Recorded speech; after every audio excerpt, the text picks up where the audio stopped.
Depending on who you ask, the Line is a grim dystopian future or a cutting-edge piece of architecture of the modern world. What is the Line, what are its functionings, and what does it tell us about the cities of the future?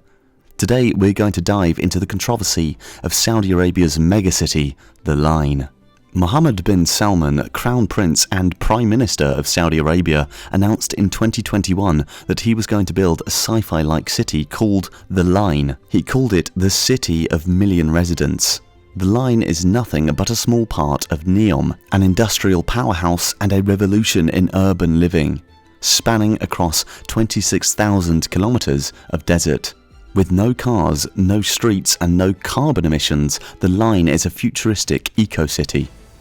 The city is going to create housing for 9 million people. Leaked reports show that there are going to be flying taxis, robot maids and an artificial moon. Basically everything from the Jetsons. The city is like Dubai but on steroids. It is a huge and impressive PR and marketing endeavour before everything else.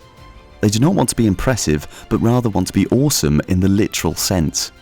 The main question remains, why do we need to build such a city? Why does any city even need to look like a gigantic opulent line?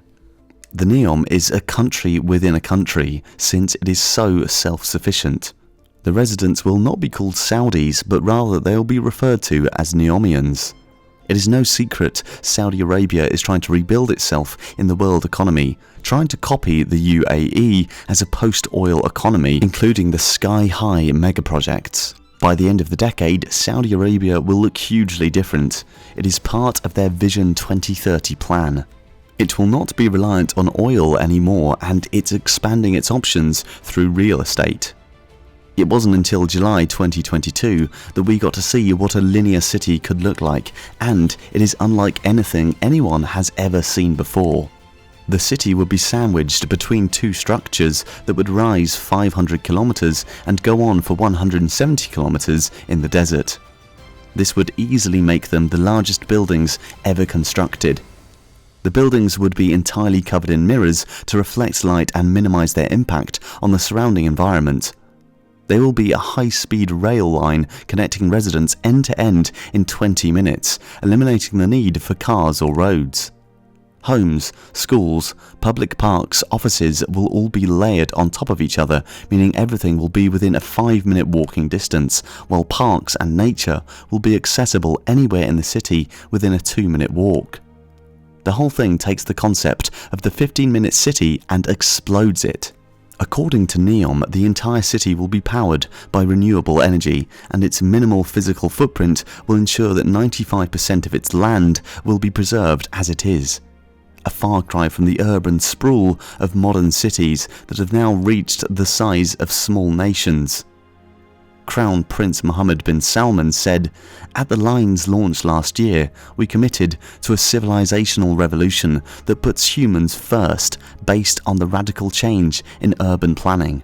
The designs revealed today for the city's vertically layered communities will challenge the traditional flat, horizontal cities and create a model for nature preservation and enhanced human livability."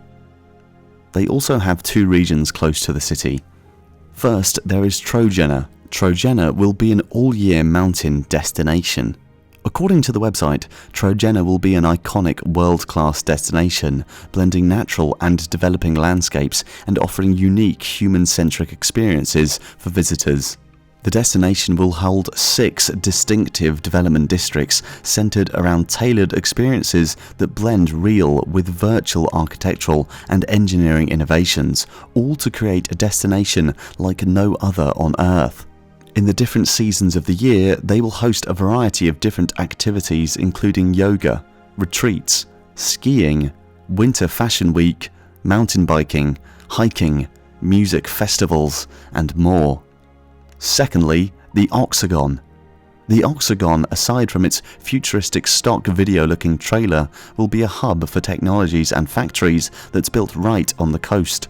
The intention of this mini-city is to accelerate ideas from lab to market, and a city where people can come together, live, work and play in thriving communities.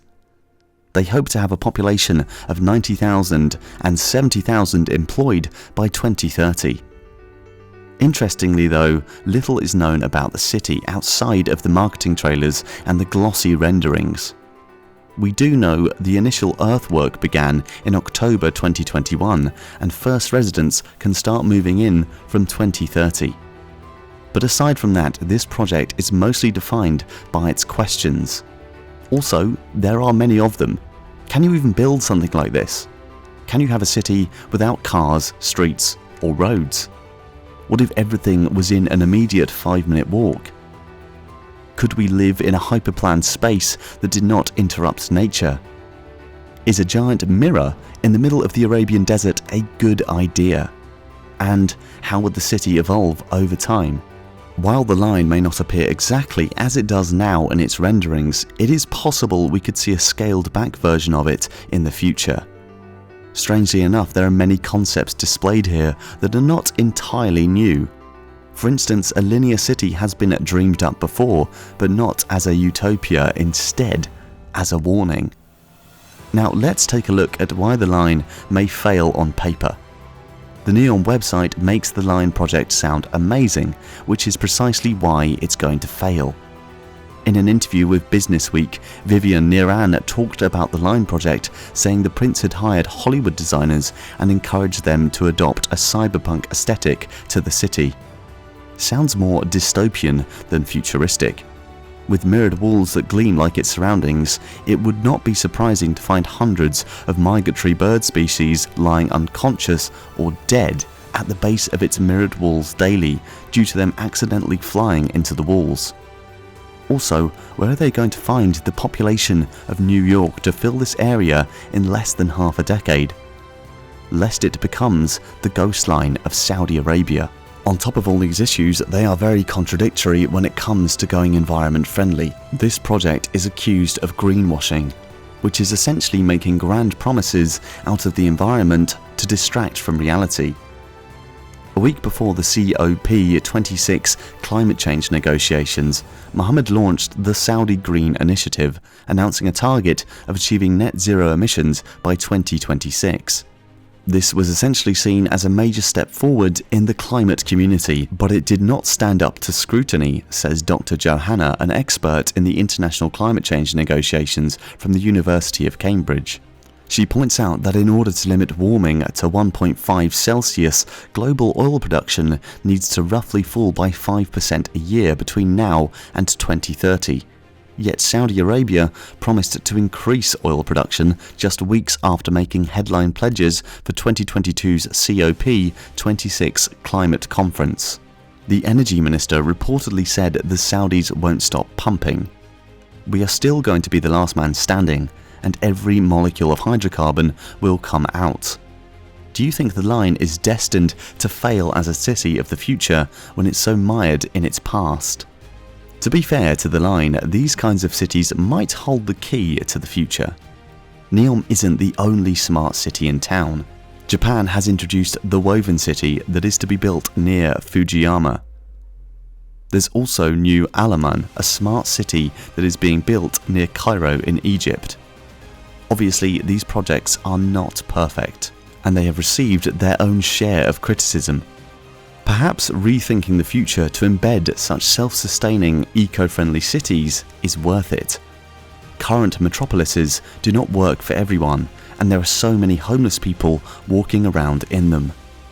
Having access to everything within walking distance might help us overcome the inequalities such as food poverty, homelessness, etc. found in large cities. What do you think of the line? Would you choose to live there, or would you run away from this dystopia? Tell us in the comments below. Did you like this video? Well, click on subscribe and don't forget to share this video with your friends. Thanks for watching, and we'll see you next time.